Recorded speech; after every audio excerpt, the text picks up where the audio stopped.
Okey, baik. Selamat kembali semua. Apa khabar sekarang? Alhamdulillah. Semangat. Semangat. Teruskan, ya. Lebih semangat. Kita ada semangat hari ini. Okey, kita pergi kepada modul pertama kita iaitu peranan penyelia dalam perkhidmatan komunikasi. Okey. Nanti kita akan tengok video dan kita ada game sikit lah, kita ada permainan sikit ya. Supaya kita nak macam kamu akan pesan ya. Okey, konsep komunikasi berkesan. Macam saya kata tadi, jenis komunikasi kita ada apa? Kita ada lisan, bukan lisan dan bertulis. Lisan macam sekali bagi ini secara lisan lah, direct vocal. Kalau bukan lisan tu macam kita panggil body gesture lah. Body gesture tu adalah cara kita tunjuk macam mana perlakuan kita di depan pelanggan ya. Dan ada juga yang konsep bertulis. Bertulis tu macam mana? Ada banyak konsep bertulis. Apa dia? Kertas. Kertas itu kita ada macam sekarang ni kita ada WhatsApp. Okay. Dengan kemahiran komunikasi, penyelia dapat memahami keperluan dan kehendak pekerja dan pelanggan, sekaligus memberi maklumat yang tepat dan cepat.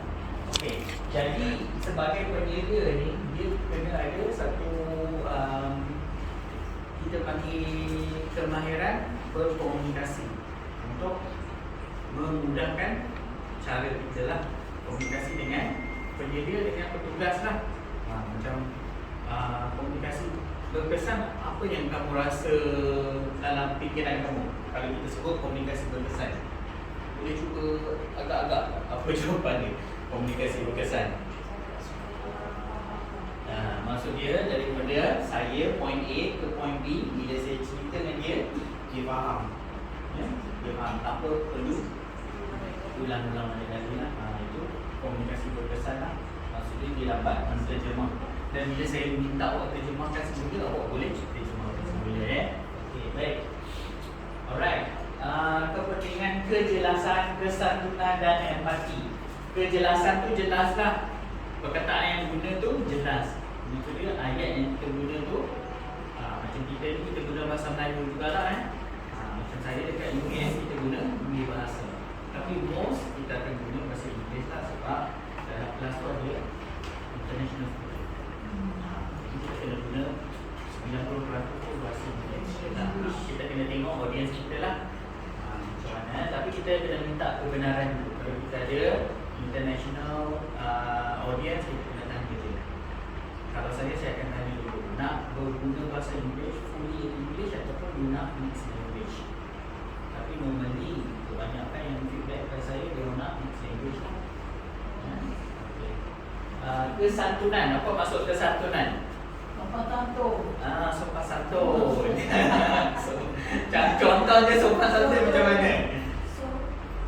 Contoh macam mana sopan santun dalam percakapan? Nama lembut. Kita menggunakan gelaran yang baik. Cik, puan, awak, kamu, bukan. Okey. Dan empati. Empati tu apa maksud empati? Siapa tahu empati? Empati tu kita letak diri kita di situasi pelanggan. Contohnya kalau pelanggan ada masalah, selalu ni kita buat apa? Kalau dia cerita masalah, contohnya macam parent yang hantar anak-anak, kita mendengar dulu. First thing first, kita mendengar dulu apa masalah dia. Itu adalah rules nombor satu, kita kena mendengar masalah dia dan kita kena reply macam mana.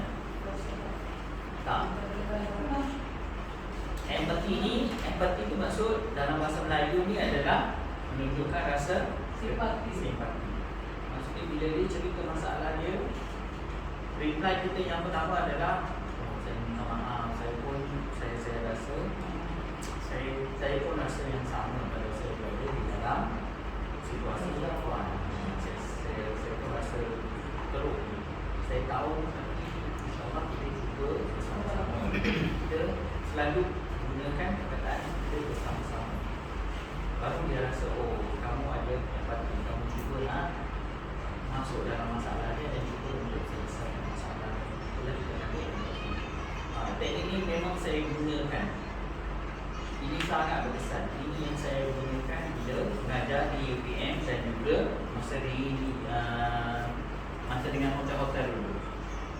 Kalau di hotel lagi banyak masalah. Contohnya kalau di hotel masalah apa? Pelanggan yang datang dia nak menginap di hotel kan. Banyak masalah. Itu cerita. Contohnya masalah dia nak pergi ke satu tempat, dia tak tahu nak arrange dengan siapa kan. Dia ada macam ada orang vegetarian tu dia tak boleh makan. Kalau vegetarian tu dia tak boleh makan apa? Dia tak boleh makan daging, benda-benda berdarah. Telur tu kira consider vegetarian ke tidak? Tak, dia ikut juga Ada setengah-setengah tu dia anggap telur tu vegetarian boleh makan. Tapi kalau macam Israel tu ataupun Yahudi lah, certain Yahudi bukan Israel, certain Yahudi, dia yang ortodok tu dia kita panggil kosher. Pernah dengar perkataan kosher tak? Tak pernah. Kosher. Kalau kau kerja dengan airline ataupun hotel, dia panggil kosher food. Kosher food ni adalah macam Islam juga, kosher ni. Tapi dia tetap kepada bangsa Yahudi saja. Dia orang ni sangat teliti makanan-makanan dia orang. Dia orang tak makan, contohnya macam dalam lautan, dia orang tak makan udang, benda-benda yang merayap dekat seabed, dekat dasar laut tu dia orang tak makan. Sebab bagi dia orang itu adalah binatang kotor. Even udang pun dia tak makan. Sebab udang dia akan makan dekat dasar-dasar laut. Kalau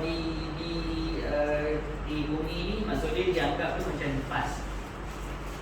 Benda-benda yang makan kotoran. Kalau kita tengok dalam National Geographic pun, macam dengan ketam, udang, memang kerang, dia memang makan yang ada dekat dasar laut. So bagi dia orang tu adalah benda kecil lah. Jadi dia orang tak makan.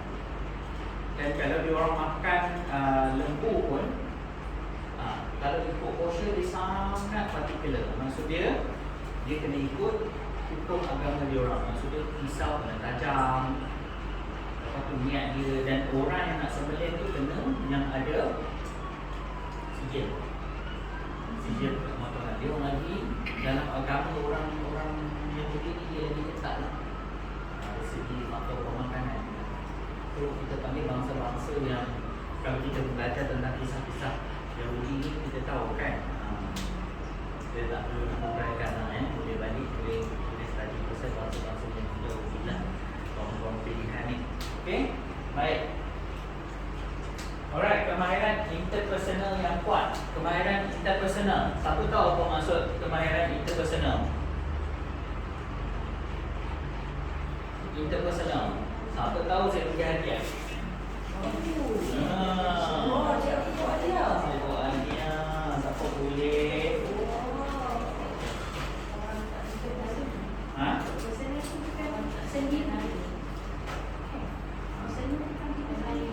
Interpersonal.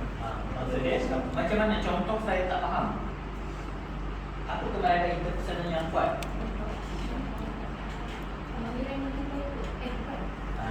Hampir tepat. Komunikasi yang berkesan. Apa dia? Komunikasi antara pasukan yang berkesan. Interpersonal tu adalah awak punya ciri-ciri, karakteristik awak. Contohnya, saya suka bercakap dengan awak. Contohlah, berbanding yang tiga ni dengan yang belakang. Kenapa? Pandai cakap. Bukan. Awak punya interpersonal tu saya suka.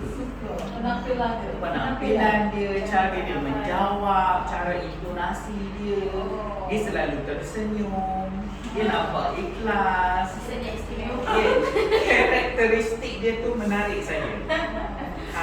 Itu interpersonal. Kenapa ada setengah orang dia suka cakap dengan saya? Dia kata sebab saya bercakap lembut.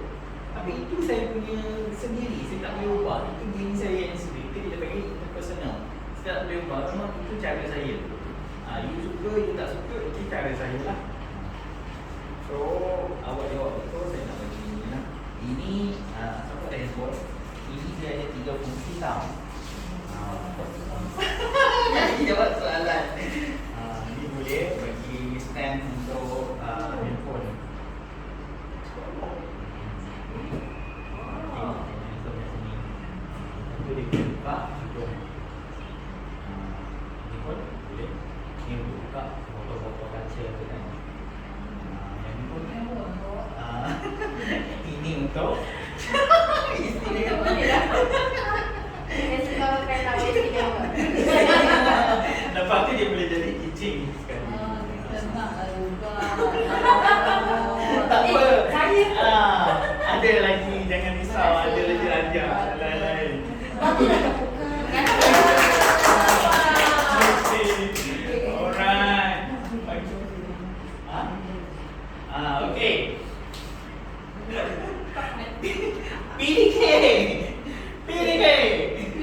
Kecemerlangan khidmat pelanggan untuk penyedia.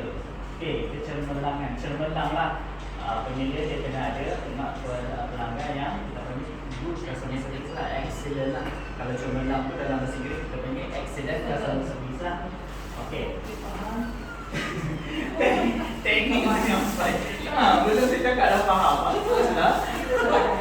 Petugas kali ni masuk. Okey, teknik menyampaikan arahan kerja yang jelas. Maksudnya kita nak bagi arahan kerja yang jelas. Contohnya macam mana? Kita tak boleh, kita kena bagi macam WhatsApp group lah. Kita tulis WhatsApp group, kita bagi arahan dekat situ. Ataupun kita tampal memo. Itu jelas. Daripada kita bercakap, lepas tu besok bila datang kita cakap, Mel, kalau saya tak perasan pun Mel cakap macam tu. Tak ada. Itu yang jelas contohnya adalah dah tampal memo. Nah itu dia tak boleh nak tipu lah. Maksudnya jahat juga. Jadi satu juga WhatsApp group lah. Itu jelas lah. Yang kedua, amalan memberi maklum balas secara membina. Siapa boleh terangkan kepada saya? Siapa nak ajar lagi tu boleh terangkan kepada saya. Amalan memberi maklum balas secara membina. Siapa boleh uraikan? Saya tak tahulah, bagilah orang lain pula. Kesian orang lain nak ajar juga. Okey, amalan memberi maklum balas secara membina. Boleh terangkan kepada saya? Siapa nak macam tu?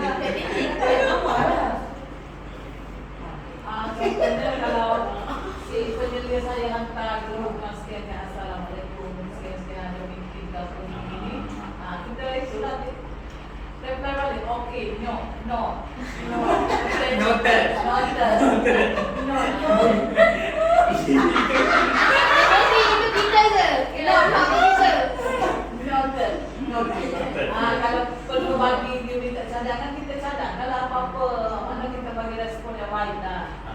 Dia terbalik, tak apa tepat. Oh, tepat. Siapa lagi nak cuba? Tepat. Siapa? Yang belakang nak cuba?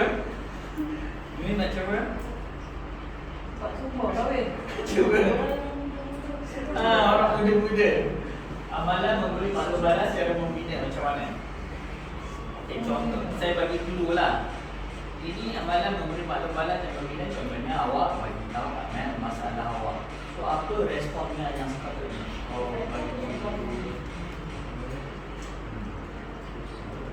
Contohnya awak ada masalah peribadi lah. Ada masalah peribadi.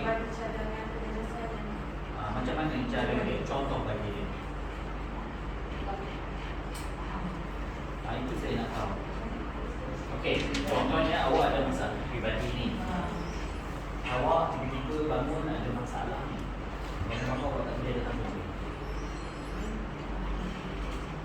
Ada masalah peribadi lah. Nak kata kematian tak boleh lah. Kematian tu kita panggil emergency. Ini masalah peribadi. Contohnya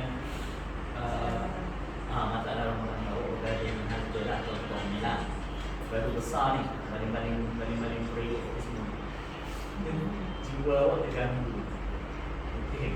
So awak memang tak boleh datang lagi. Kalau awak datang, bos awak ke laut, hilang. Stres ke laut. Awak tak boleh nak fikir lagi. Dah tengok budak macam nak pukul je kan. Jadi tak boleh fokus je, betul. Jadi awak nak beritahu apa kat Mel. Dan bila awak beritahu kat Mel, apa respon Mel terhadap awak? Itu yang kita panggil membina. Siapa nak jawab? bagi semangat dekat orang ni. Contoh, bagi satu contoh. Contoh dia bagi tahu ada masalah ni yang tempat kita tak datang. Lepas tu kita bagi contoh lah kan. Mel malam macam mana? Lepas tu kat Mel, macam contoh saya tak datang kerja. Saya tak tahu dia nak kita ni. Tiba-tiba kereta mati di jalan ke. Lepas tu saya bagi tahu kat Mel. Lepas tu Kak Mel cakap tak apa, saya akan tunggu kereta. Kalau dah settle baru datang dulu. Itu respon dia yang dia empati. Itu lebih kepada empati. Tapi membina macam mana? Membina tu dengan empati lain. Beza dia. Empati tu kita kesian dari kita. Tak apalah kesian kat awak. Tak apalah awak tak payah datang lah. Nanti kita buka ni lah form cuti. Awak cuti je lah. Itu lebih kepada empati. Membina macam mana? Membina ni awak bagi solusi dan awak bagi nasihat lagi buat atas. Kan di servis saja betul. Ya. Ya, cerita kat dia pasal kereta. Kereta ni wak. 2 bulan sekali pergi tukar minyak hitam. Jangan tak tahu. Enjin kena selalu. Bawa aja. Ya, tak bawa je. Tak tahu nak servis kan. Dia pun perlu juga diservis. Macam kereta lembu lah. Kita pakai je dia. Tapi Ya, kesian lembu. Dia pun perlu minum air, bakar rumput apa semua. Dia perlu berehat. Kan kalau kita pakai je dia pun nak angin lah dia nak tu kan. Macam tu lah. Gitulah. Seolah-olah betul lah cara tu. Okay. Right. Penggunaan bahasa profesional. Kenapa? Okay. Tapi sekarang kita tak pakai kereta lembu dah kan? tak ada. Ada kat belakang tu. Kau kat belakang dia lagi? Ada lah kata lembu. 205 ada lagi kita lembu. Ada itu takut naik dah itu. Ada dia naik. Kita lembu ke beca? Beca. Itu beca. Ada lembu tarik eh? Ada. Kuda yang tarik yang tu. Kuda. Kuda dengan lembu tak tahu. Kuda. Itu kereta kuda. Kereta lembu dah tak ada dah. Tak ada dah. Itu zaman-zaman dulu je. Ya, okey. Penggunaan bahasa profesional dalam perkhidmatan awam. Bahasa profesional macam mana? Encik. Bahasa. Profesional tu bahasa profesional tu bahasa macam mana? Bahasa Melayu. Bahasa baku. Apa jawab baku tadi? Baku dia jawab baku. Bahasa baku. Tak kan? Bahasa baku. Bahasa baku. Aku nak lain. Ada lagi apa ada? Ada. Dia dah bukan bayar 10.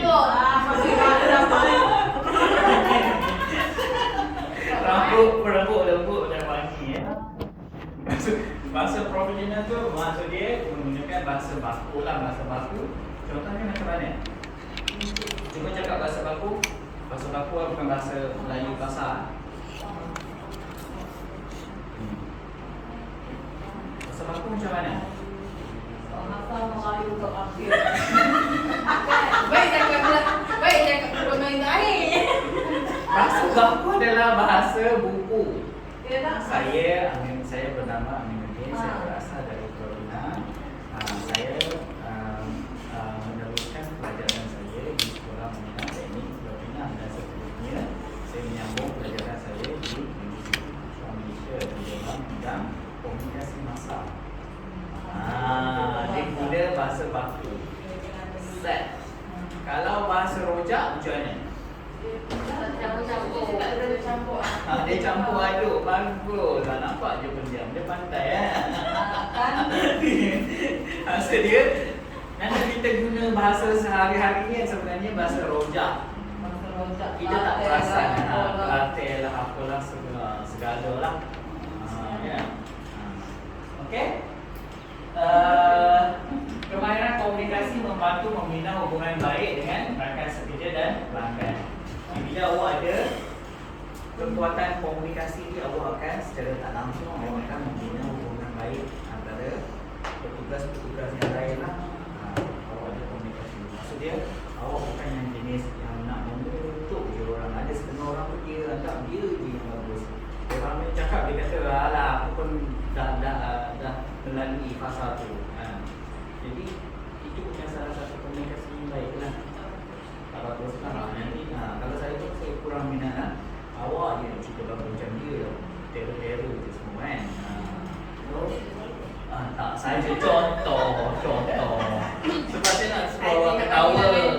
Nak bagi nak tengok ni yang awak punya lubang kat pipi tu. Awak tak ada? Oh ya. Dia nampak. Okay, alright. Hubungan yang baik membawa kepada pelanggan yang setia dan kerjasama yang lebih efektif. Okey, bila awak ada hubungan yang baik dengan pelanggan lah, pelanggan ni maksud dia awak punya ibu bapa lah, parent lah. Parenting apabila yang baik dengan pelanggan, dia akan menyebabkan dia setia dengan awak dan membina kerjasama yang lebih efektif lah. Contohnya macam tadilah word of mouth, dia akan bagi tahu kebaikan PDK bukan ini kepada kawan-kawan dan jiran-jiran yang sekalian. Okay, alright. So sekarang saya nak bisik kepada awak satu ayat lah. Okay. Kenapa awak kelak? Saya tak nak bagi ngaca. Tak nak bagi ngaca. Ayat. Nak bagi coklat dulu. Sebab aku tak lagi. Okay, saya bisik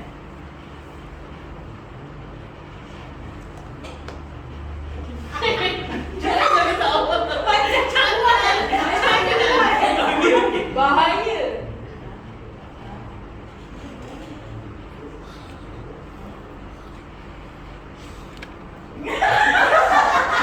Janganlah cium saya. Cuba. Okay.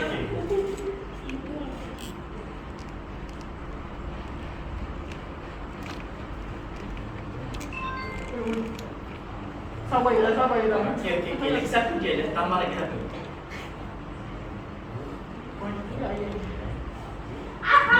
Asam. Dia nak tengok awak punya error. Okay, saya lagi.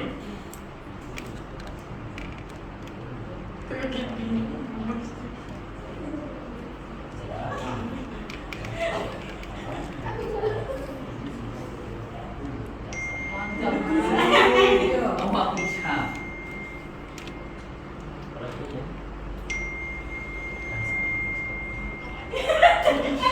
Apa? Saya buat lagi je. Macam Aisyah. Sekali lagi. Penambahan. Ulang balik kat mana kita tak tahu. Tak apa. Kata cepat.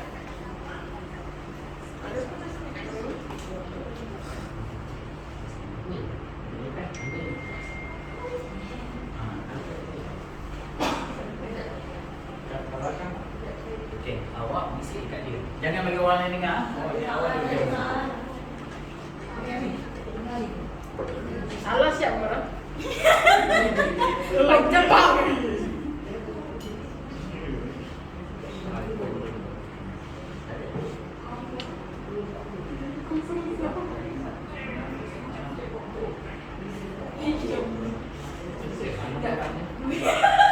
Dah, tak dapat lagi.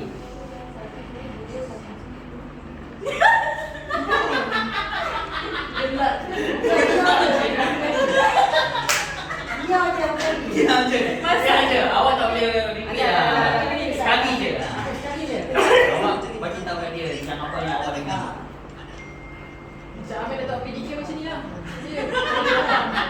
Right, kita mana cara pun. Dia tu kan dah senyum kena SPLC. Sebab kita jaga budak ni sikit, kita dapatkan. Oh. Okey. Awak bisik kat dia. Sekarang pun jadi sama-sama ni. Hijau kan? Weh, ikut sangat weh. Jangan bagi merah, jangan bagi dengar. Jangan bagi baju merah dengar. Okey, bisik. Boleh sama. Dia dah dengar pun. Janganlah. Jangan cakap. Bisik je. Aku rasa tak nak masak.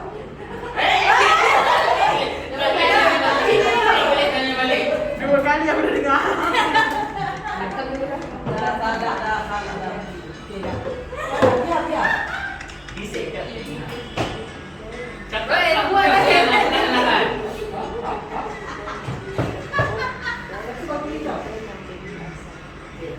Apa? Boleh sekali? Okey, pantas je. Trainer pula kata. Ulang ke? Boleh ulang. Dah aku tak rasa tak betul lah. Sampai bincang rasanya. Orang copy paste betul-betul. Itu bukan satu itu kan?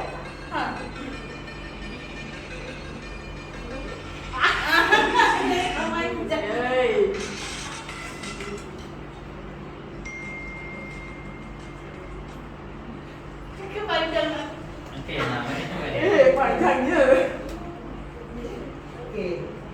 Boleh sikit-sikit boleh cakap. Boleh tulis, boleh Boleh tulis. tulis. Okey. Betul apa fikir yang betul. Ya kan? Betul. Okey, tulis. Okey, Baik, bangun. tulis baik. Okey, bangun. Okey, bangun. Ha. Tiga barang. Itu barang. Ya, saya dapat tiga dah. Awak pandai Ayat lepas tu 3 barang 3 barang. Kau dapat tiga barang tu. 3 barang Empat gol. Yang salah dia orang depan.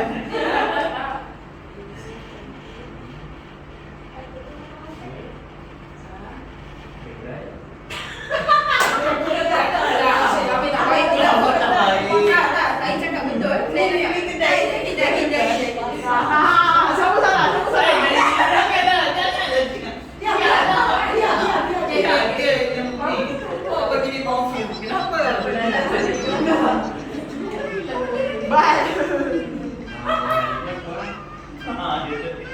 Tak boleh awak tak boleh. tulis. Iqbal, tak tu tulis. Jangan koma je. Alah. Jangan tulis koma, Bal. Bukan koma.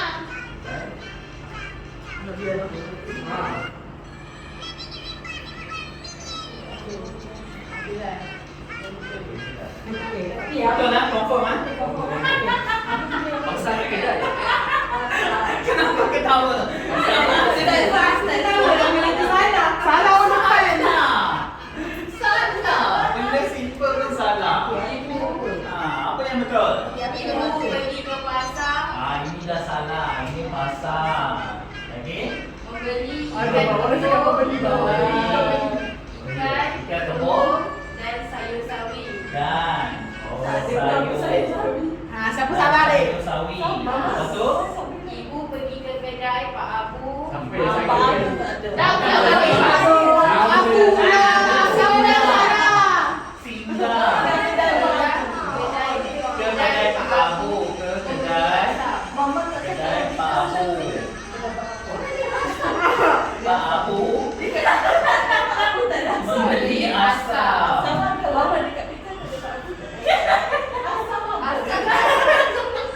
Ada pula nama asam penting ni kan. So, kat mana yang silap? Kat mana yang betul tadi? Yang kita belakang dengan yang tu je. Pak Abu terputus. So, Kak Keti salah. Pak Abu dah arwah. Pak Abu.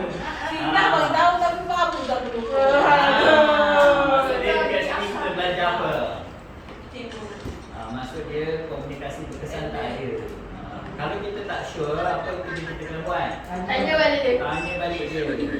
Surah, surah. Kita pantai. Dah kata dah. Bukan promo, kita kena confirmkan balik maklumat sebelum tu. Benda simple je tu bang. Tapi tengok lari berlambat.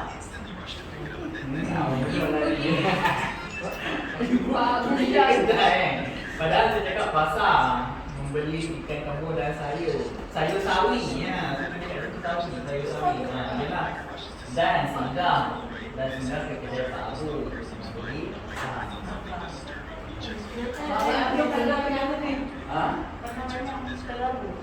dengan terabur. Next. Okey, kita tengok video dulu Okey, boleh ni. Kita kena jaga.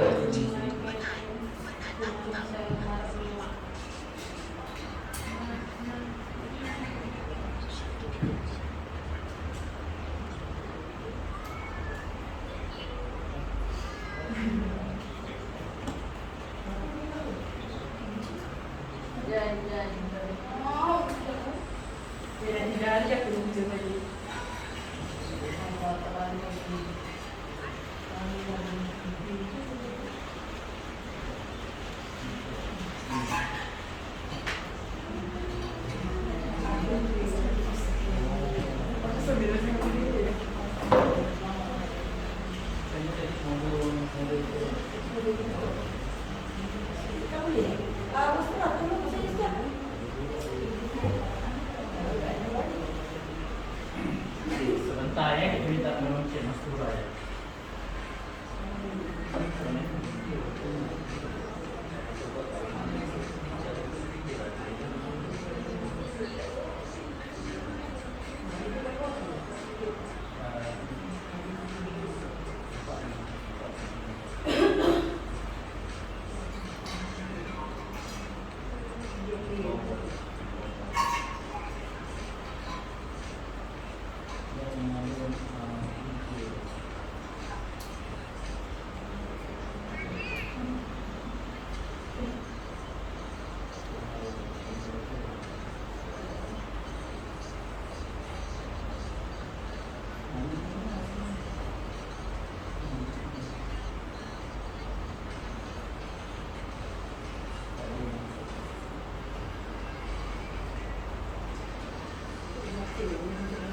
tamu sini.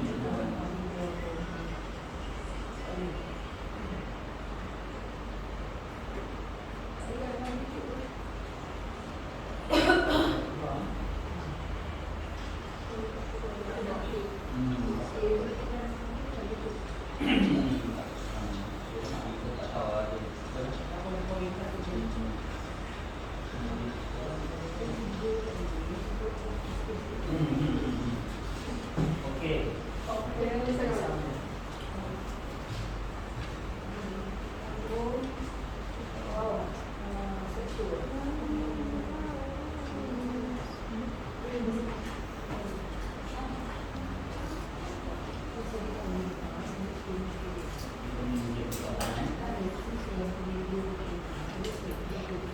Itu ada bantal. Ada bantal tu. Okey, seterusnya kita pergi kepada menangani aduan pelanggan di PDK lah. Okey, pengenalan kepada profil pelanggan PDK. Okey, macam dekat PDK ni kita tahu kan pelanggan-pelanggan kita dah ambil profiling. Tahu apa maksud profiling? Profiling ni kita dah ambil biodata dia. Jadi kita tahu dia punya salah silap dia. Maksud dia husband dia kerja apa, isteri dia kerja apa, anak dia, berapa orang yang ada autism, semua. So kita panggil profiling. Profiling lah dalam bahasa Inggeris. Maksud dia bila profiling ni penting ya. Sebab apa profiling penting? Sebab dengan profiling ni kita akan tahu latar belakang keluarga tersebut. Kita senang untuk nak menangkap dia punya kelebihan dan kelemahan dia. Tak maksud saya, kelemahan dan kelebihan dia. Contohnya bila kita tahu keluarga tu dia daripada golongan B20. Husband dia kerja engineer, dia kerja accountant. Jadi dia orang ni sentiasa sibuk. Jadi kenapa dia hantar anak dia dekat sini? Bila habis anak dia dekat sini, dia hantar pula pergi nursery sebelah malam. Sebab dia ada kemampuan dari segi wang. Dia tak ada masalah dari segi wang. Saya pernah jaga anak autism juga lah. Saya pernah kerja sekejap dah juga lah masa semester break. Mak bapak kaya, tak ada masalah duit. Dia sanggup ambil orang datang jaga anak dia dulu. Ada bilik khas dia untuk menjaga. Dia boleh upah orang. Dan dia boleh upah orang professional terapis. Tahu tak professional terapis kan? Yang untuk datang, untuk urut, buat urutan, buat bimbingan. Budak-budak autism kan dia suka, dia tak suka benda-benda bulat. Saya tahulah dia suka benda-benda bulat, dia suka benda kan. Jadi ada kemampuannya di situ untuk dia panggil orang datang ke rumah untuk jaga sampai ke tahap itu.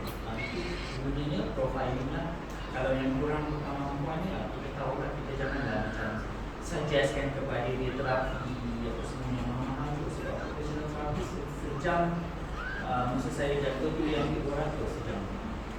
Dia ajar macam mana nak buat gulingan, senaman ringan kan, panjat tangga semua tu kan. Kat sini ada juga kan, ada kan. Kalau kat tempat saya dulu dia ada main tangga. Lepas tu dia menyediakan bola yang bulat tu, gulikan bulat tu supaya dia ada reflect kat situ. Bila dia guling tu dia punya badan dia kena rasa pergerakan tu kena banyak lah.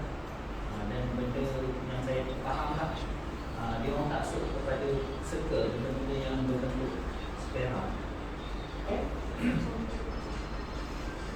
Kepentingan empati dalam memberi. Okey, empati tu macam tadilah saya cakap, empati dalam memberi perkhidmatan. Contohnya ibu bapa ni kita kena tunjuklah, kata kita ni pun kita kasihan kepada macam saya jaga dulu pun, dia masalah dia, anak dia lagi teruk. Anak dia ni obses dengan air. Anak dia kalau habis je dengan kita orang, anak dia akan balik rumah dan anak dia akan lari cepat-cepat masuk dalam bilik air. Dan dia akan kuncikan pintu dari dalam. Ya, bahaya, memang bahaya. Ya, dia boleh mandi, dia boleh duduk bawah rain shower tu berjam-jam. Dan dia suka main air. Masa saya jaga dia pun kami terpaksa pegang dia tu. Kalau tidak dia akan lari masuk dalam bilik air tu, dia akan mandi berjam-jam. Bila dia ketawa, dia macam Penny kita beli. Dia rasa macam dia berjaya bila dia dapat lari masuk toilet untuk daripada dalam. Bahaya. Mak dia pun sampai telefon kita lah. Cakap saya pun dah tak tahu macam mana. Pernah sekali tu semalaman dia masuk ke pukul 12 malam sampai 6 pagi saja. Tapi mak dia ni ada counter kan, bukannya mak dia tu kalau tak tahu lah mak dia sampai nangis lah. Tak tahu lah macam mana nak handle anak dia budak. Dah buat cakra psikologi, dah guna kaedah lembut tu tak jalan ni. Itulah. Okay. Peranan nada suara dan bahasa badan. Okey, nada suara tu macam saya sebut tadi lah, intonasi. Intonasi tu memainkan peranan yang penting lah, intonation. Intonasi tu kita tak boleh cakap monotonous yang kita kata mendata saja. Kita tak ada rasa hati di situ bila kita sebut mendata. Dan bahasa badan. Bahasa badan tu body language lah. Macam saya kata tadi ni. Komunikasi berkesan dia perlu ada 80% body language. Body language itu memainkan peranan penting lah. Bila kita tunjuk body language kita, macam kalau kita excited, macam mana kita akan dengar. Ya, betul kan? Tangan tengok. Saya pun pernah alami kan.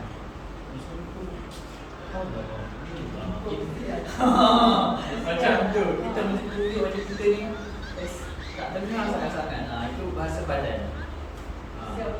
Ya, bisa benar. Kalau awak monotonous, kita tak tahu sama ada awak ikhlas atau tak ikhlas. Tapi dengan awak masukkan dengan gaya bahasa badan awak tu, lagi lah. Lagi satu teknik, kalau ini especially orang lelaki orang lelaki kalau awak nak bagi dia cepat mesra dengan awak, walaupun baru kali pertama jumpa, awak sembang-sembang dengan dia, sembang-sembang rapat-rapat, lepas tu tak tangan ni di belakang. Betul, benda ni memang berlaku tak di belakang dan besar. Tapi Macam bahaya ni. untuk orang yang mahal. Taklah, maksudnya lelaki dengan lelaki lah. Janganlah. Masa lelaki kan lelaki ke tak? Kalau perempuan susah lah. Nanti dia kata cuma karu kat bawah pula. Susah.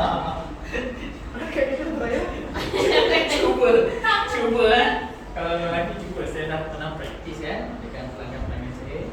Tapi buat macam ala-ala macam geng lah. Kawan lama. Macam kawan lama. Carilah, dia akan baik awak. Dia nak marah tak jadi. Ya, kalau perempuan saya tak tahu masak mana.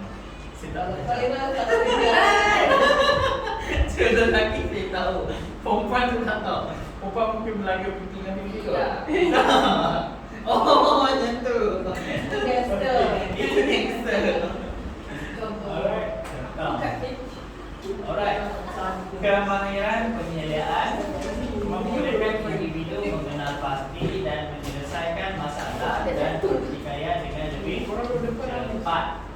Kemahiran penyediaan membolehkan individu mengenal pasti dan menyelesaikan masalah dengan lebih cepat. Okey, maksudnya kalau awak ada customer service yang bagus, awak boleh selesaikan masalah dia dengan cepat.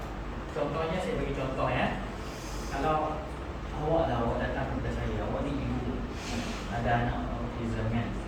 Awak datang, awak cerita dengan saya masalah awak apa semua, dan saya pun macam tak apa kan, nanti kami fikirkan apa masalah yang susah. Saya boleh jawab macam tu kan, tapi benda tu tak akan selesai on the spot. Ambil masa. Kalau saya jawab macam ni, saya kata puan, okey baik, saya faham puan. Saya pun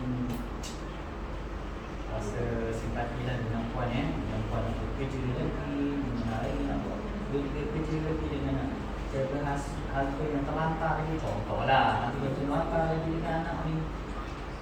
Macam ni lah puan. Apa kata puan hantar anak puan esok, kita cuba dulu sehari di sini. Kalau dia boleh sesuaikan diri, kami terima. Macam mana awak rasa? Sedap, dengar kan? Maksud dia sejuk sikit kan? Daripada dia kata awal-awal cara kita jawab tu pun menunjuk macam mana cara taktik dia lah. Taktik dia macam mana kita nak tarik perhatian dia. Menjaga hati dia. Menjaga dia dan sebenarnya lebih kepada nak mencuri hati dia. Yes, patient dia sebenarnya lebih bagus untuk marketing, penjualan. Maksud dia awak nak jual insurans ke apa. Saya pernah jual insurans lah juga dulu saya punya majikan tu dia cakap dengan saya macam ni, cara nak close customer. Mulut kena manis. Mulut kena manis, tidak semua pun tak mati. Tetapi untuk nak close sale tu kenapa? Pijak semua matilah kan. Tapi semua tu tak mati. Sebab apa? Mulut dia terlalu bergula. Dia kata ini teknik dia lah untuk dia berjaya dan dia kaya raya Untuk jual insurans ni mulut kena manis habis, tetapi hati kena kejam.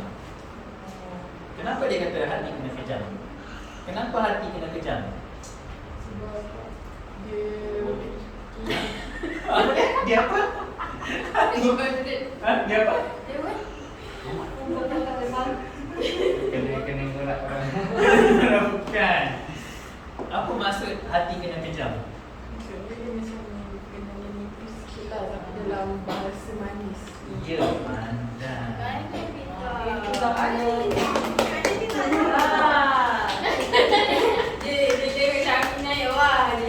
Kita nak kerja pun. Wah, dapat kucing.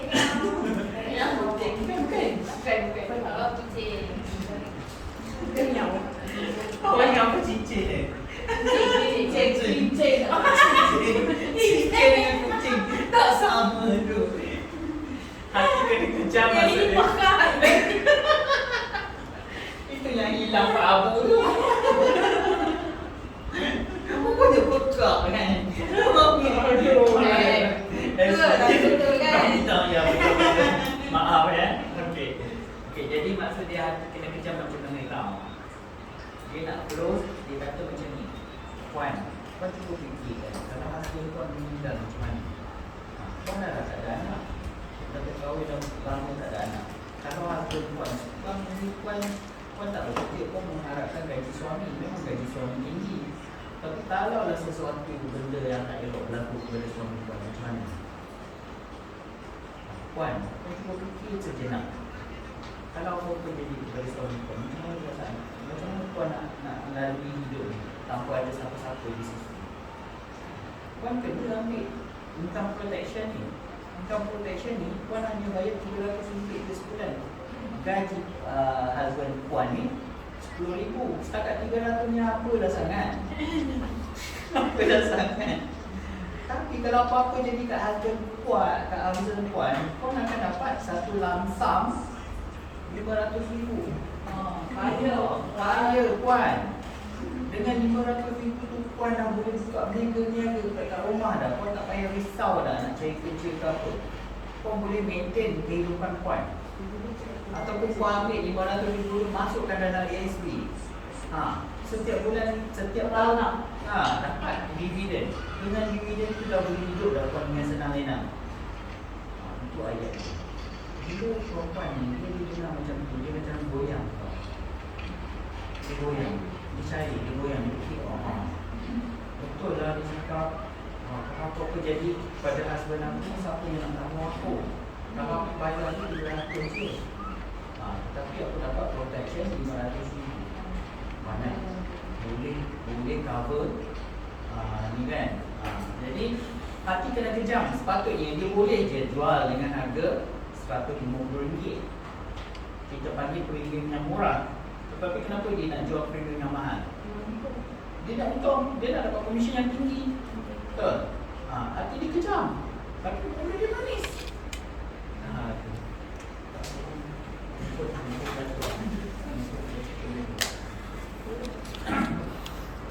Itu maksud dia, mulut kena manis, hati kena kejam. Dia ini adalah teknik dia untuk closing sale dan benda tu jadi. Puan tu close dengan dia 300. Ayat dia yang tu je. Dia akan cerita lah premium ni macam ni puan kalau puan tak alarm tu yang akan bayar apa semua. Dia cerita. Tapi last kali dia tutup, habis semua, dah habis presentation dia tutup. Okay puan. Apa puan rasa? Apa puan fikir sebentar? Betul-betul. Pernah jadi kan? Ya. Dia tu pukau tau. Dia akan guna sekali teknik dia lah.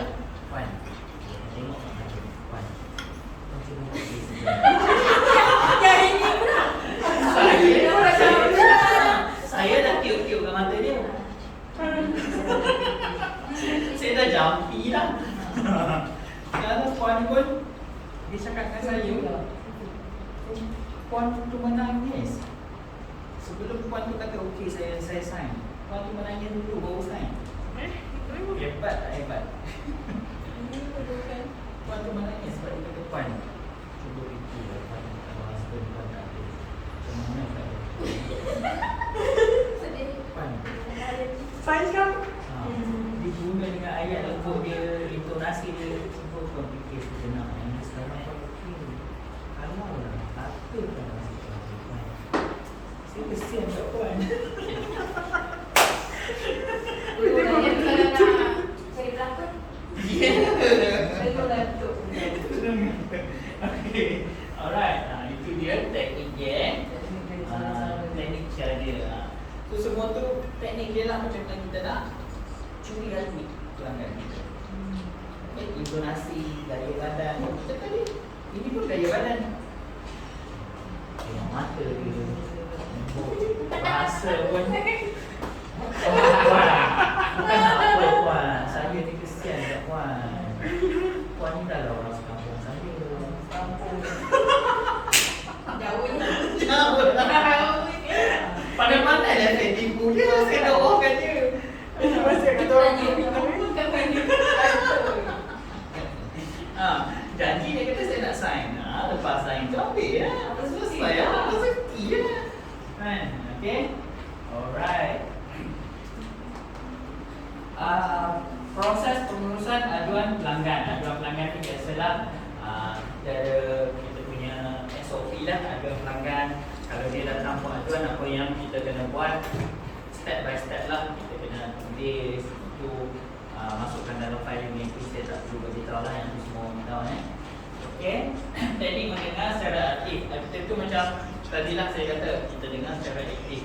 Maksud dia kita bagi feedback. Bila kita masalah, saya faham puan, saya faham keadaan tu macam ni. Adik saya pun dah alami benda tu. Dan itu dia. Itu kita bagi aktif. Anticipation. Maksud dia kita masukkan diri kita dalam kasut dia. Put ourselves in her shoe. Macam tu lah. Maksud dia aktif kan. Pengurusan emosi diri dan pelanggan. Emosi itulah kita guna mainkan emosi kita juga. Okay. Dan yang terakhir kita ada pendekatan profesional dalam menyelesaikan konflik. Pendekatan profesional. Okay, yang ni saya nak bagi ajar. Siapa boleh explain kat saya? Ada ajar. Siapa boleh uraikan kepada saya apa maksud keseluruhan tu? Ni pendekatan profesional dalam menyelesaikan konflik.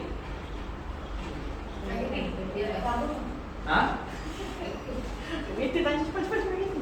Masih pun tak? Masih pun tak? Cepatlah. Handphone. Tak, cuba jawab apa maksud pendekatan profesional dalam menyelesaikan konflik. Macam mana cara dia, kaedah dia.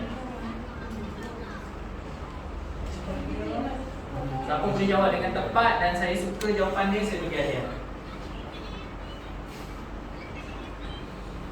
Tak perlu je tepat, tapi saya puas hati dengan jawapan tu, saya bagi hadiah.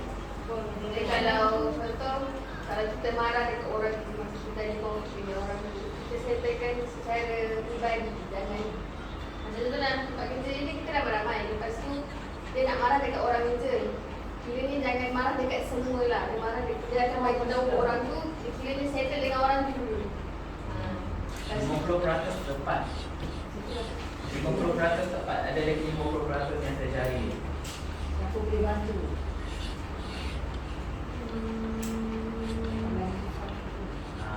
Siapa boleh uraikan?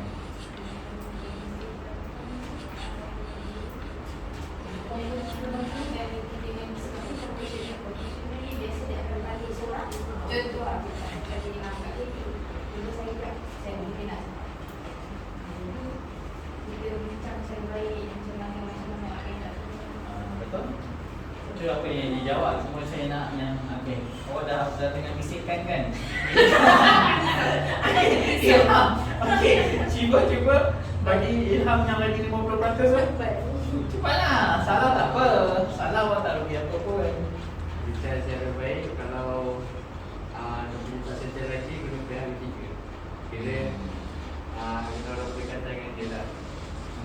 Profesional. Betul? Aish.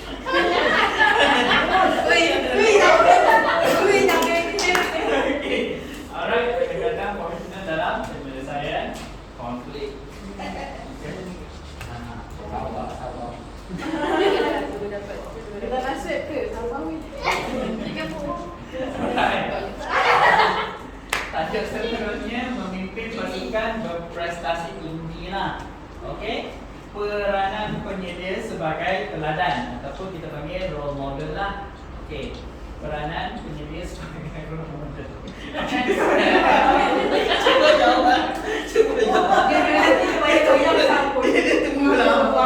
Dia tunggu lama kan sekarang kata. Okey, cuba cerita. Apa maksud peranan penyedia sebagai teladan? Teladan tu macam sebagai contoh untuk kita ikut lah.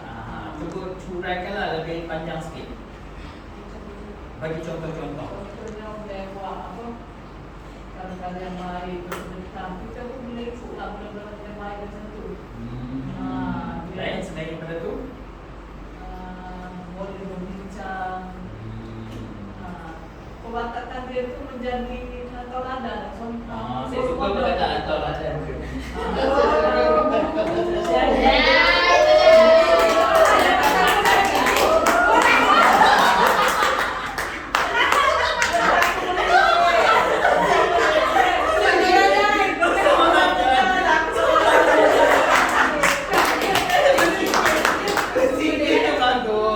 Setiap kali awak berfikir, saya nampak pada.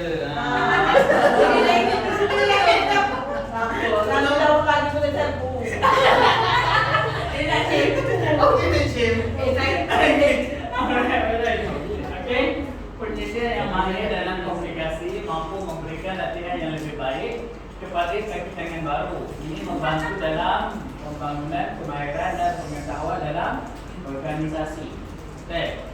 Maksudnya penyedia yang mahir dia mampu memberi latihan yang lebih baik kepada kaki tangan baru. Maksudnya dia dah faham cara buat kerja tu, dia boleh ajar pula kepada kaki tangan yang baru masuk. Okey? Dia membantu dalam pembangunan kemahiran dan pengetahuan dalam organisasi. Okey, membantu dalam pembangunan dia secara tak langsung dia membangunkan kemahiran pekerja baru lah. Okey, dan pengetahuan dalam organisasi. Okey, dalam organisasi ni kita ada peraturan yang tersendiri lah. Jadi kalau penyedia yang bagus tu kita jadi selesa untuk bekerja dengan dia. Kita tak rasa tertekan. Kita dengan secara tak langsung pun kita sambut datang awal. Kenapa? Saya kelakar. Dia dapat dia excited lagi. Penting saya dah ada. Ada lagi. Jangan risau. Ada lagi. Kita puas hati tu. Jangan risau. Okey, kemahiran memimpin sering dihargai oleh majikan yang boleh membuka pintu kepada peluang kenaikan pangkat dan perkembangan kejayaan. Kemahiran memimpin ni maksudnya bila awak ada customer skill yang bagus, awak boleh memimpin pekerja baru. Dan secara tak langsung majikan awak akan nampak, macam tak boleh nampaklah potensi setiap orang masa kamu. Cuma dia tak cakap awal lah, cuma dia dah nampak kelebihan awak kat mana, semua dia dah tahu lah. Okey. Dan membuka pintu kepada peluang kenaikan pangkat. Boleh senang untuk naik pangkat lah. Dan perkembangan kejayaan. Perkembangan kejayaan tu macam Puan Salina kata nanti, takkan selama ni awak akan berada di sini sebagai petugas. Satu hari awak pun ada cita-cita, especially ke adik-adik baru kita ni, masa akan datang mungkin dalam 5-10 tahun boleh boleh ada apa? Boleh ada aktiviti lah, kan? Okey. Pengurusan krisis yang berkesan. Yang ni susah. Siapa boleh explain? Ini hadiah besar sikit. Saya nak berserta contoh. Ini siapa boleh cerita kat saya berserta contoh? Saya akan bagi hadiah. Peningkatan produktiviti ni simple. Yang ni senang. Peningkatan produktiviti tu apa? Produktiviti ni adalah pengeluaran. Contohnya kalau kita awak buka kilang krepek, sehari awak boleh keluarkan 70 krepek, 70 krepek. Tapi bila awak saya nak sebut pun jadi krepek kan. Krepek bungkus je lah. Tapi sebabkan krepek awak ni sedap, rapuh, wangi, jadi tambah batu orang lagi order, orang cakap sedap. Sekali order, orang order sampai 50 pack. Jadi awak terpaksa besarkan kedai awak. Lepas tu order pun dah jadi 200 sehari. Lepas tu jadi 500. Landas 1,500 order sehari. Nampak tak menang makan. Masa tu awak ada goyang kaki je lah. Itu kita panggil peningkatan produktiviti lah. Kalau awak ada semua yang saya ceritakan tadi, kalau awak ada customer service yang bagus, tak mustahil lah, memang berlaku. Awak tengok macam Khairul Amin lah. Dia duduk berniaga, duduk atas lantai dia masak. Hello guys, what's up guys? What's up guys? Apa muka pun tak ada, goreng je. Kan? Video pun tunjuk gambar ikan goreng dalam kuali tu. Sekarang restoran 4 juta dekat apa baru 4 juta. Kedai dia 2 tingkat, cermin semua. 9 minit ke KLCC. Anak Melayu Kelantan. Siapa sangka? Awak tengok dia macam mana? Dia punya customer service je. What's up guys? Itu je. What's up guys? Hari ni kita nak masak apa? Sangka-sangka sekarang dah jutawan. Dia buat 27 saat 1 juta penjualan dia. Sambal penyet dia. Kalah ahli-ahli Shopee. Dia punya kekuatan dia apa? Dia tak pernah marah orang. Dia cakap baik-baik. Dia baru dia macam saya kan. Doakan saya kaya. Saya habis semua kerja.